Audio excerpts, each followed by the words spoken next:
Il faut dire que le programme, nous sommes en train de un programme S, un programme pilote. Dans un premier temps, nous avons identifié plus sur la base d'un certain nombre de critères.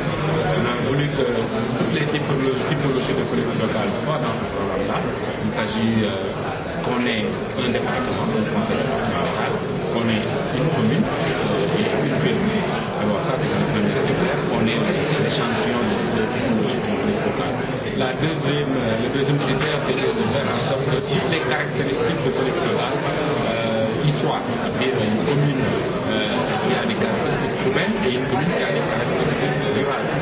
Et l'autre critère, c'est de faire en sorte que toutes les sensibilités politiques soient prises en compte.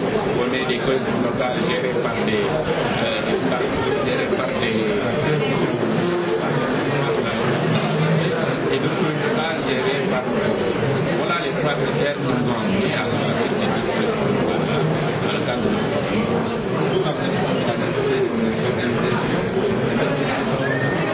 oui, nous avons estimé, on a d'abord fait une étude. Et l'étude a révélé plusieurs choses. L'étude a révélé que plus de 73% des élus locaux ont été renouvelés. Donc ça veut dire qu'il y a un renouvellement des personnels des collectivités locales. À cela, il s'ajoute la parité qui est venue également avec sa vague de nouvelles conseillères municipales et conseillères départementales.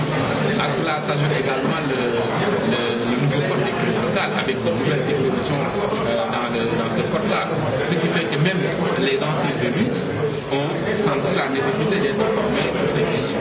Donc, le renfort des capacités des élus est devenu un impératif, une nécessité, une exigence même pour ces élus locaux-là. Je pense que c'est une lourde responsabilité de conduire une collectivité locale, de gérer une collectivité locale, que ce qu'on soit élu local, même qu'on soit maire. Et donc, pour cela, l'État même doit envisager la possibilité de renforcer par ses propres moyens les collectivités locales. Les collectivités locales, elles aussi, doivent envisager, même dans le budget, des rubriques pour le renforcement de leurs capacités. Ils doivent développer leur propre politique de renforcement de capacités des élus locaux. Pourquoi? Parce que quand même des élus non formés, des élus qui ignorent les textes, ne peuvent pas exercer correctement les tâches. C'est comme confier un véhicule à un chauffard. C'est comme confier un véhicule à quelqu'un qui n'a pas de permis de conduire. Avant de confier un véhicule à quelqu'un, il faudrait l'amener à apprendre le code de la route, moins d'infraction. C'est la même chose pour les collectivités locales. Quand on donne les codes radars à des personnes qui ne sont pas formées, qui ne sont pas au fait des nouvelles dispositions de la loi, qui ne sont pas faites au fait de ce qui se passe en termes de réglementation, il est normal que ces élus locaux commettent des erreurs. Et donc, c'est de la responsabilité de l'État de développer un planning, un programme de renforcement des capacités des élus locaux. Parce que c'est quand même une exigence. Est-ce que ce n'est pas ce qui oui, vous savez, l'acte 3 de la décentralisation n'est pas à la hauteur des attentes des acteurs. Parce que ce qui est produit aujourd'hui comme étant l'acte 3, ce n'est pas ce que les gens attendaient. L'acte 3 ne devait pas se résumer à un changement de dénomination ou de statut de collectivité locale. C'est-à-dire de collectivité locale qui est une communauté rurale qui devient une commune, ou de suppression de régions pour créer des communes. Non, l'acte 3, à l'origine, c'était d'arriver à des collectivités locales viables. Est-ce qu'aujourd'hui, avant d'aller vers l'acte 3, on a fait une étude pour voir la viabilité des collectivités locales? Non.